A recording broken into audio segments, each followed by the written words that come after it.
Hey everyone, so I'm going to show you how to use this this spreadsheet to calculate scores. So basically what you need to input is these three things here. So we're going to imagine, for example, that we have a person that has a score of 12, and the way the raw scores are scaled, maybe the mean, let's say, is 10, and the standard deviation is 1. So we know that that person is 2 standard deviations above the mean. Once we fill these, should calculate here different types of scores. So here we have the z-score, it's 2. Their t-score is 70, because the mean is 50, standard deviation 10, so it's 50 plus 10 plus 10.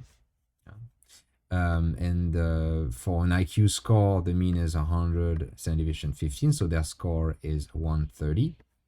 For subtest, it's scaled with a mean of 10, standard deviation of 3, so their score would be 16. And then if you have another special way of scoring, let's say you have scores with mean 500 and standard deviation 100, you can fill this and get another kind of standardized score.